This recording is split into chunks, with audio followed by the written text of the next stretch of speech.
يا شهر البركات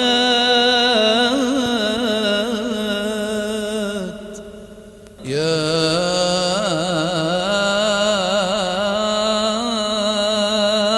رمضان.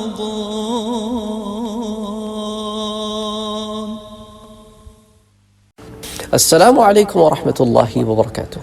The question that I'll be answering today is related to women.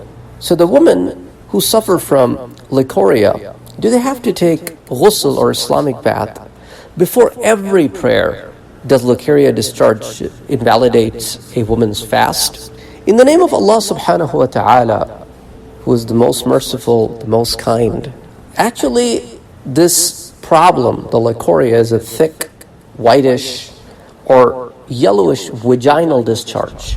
This discharge does nullifies the wudu.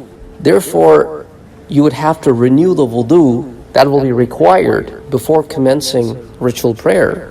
If the discharge also soils your garment, then the soiled area of the garment must be washed, thoroughly cleaned before using them for prayer. If you have enough clothes, if you want to change them, that's okay too.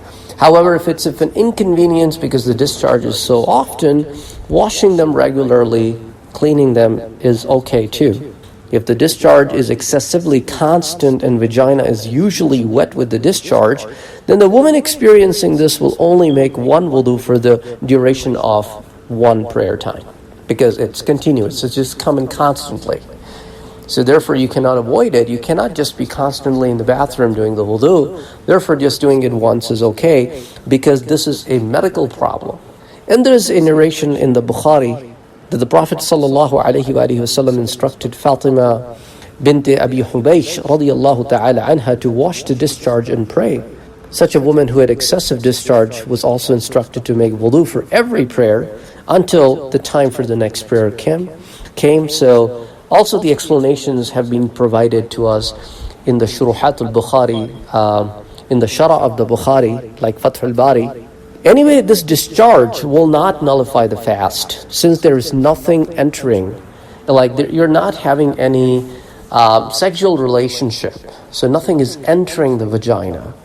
It's basically a medical condition which is making this happen. Therefore, it doesn't nullify the fast.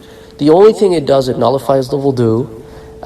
You are not obligatory to take the ghusl because of this medical condition. I hope this answers the question. Thank you. Assalamu alaikum wa rahmatullahi wa barakatuh.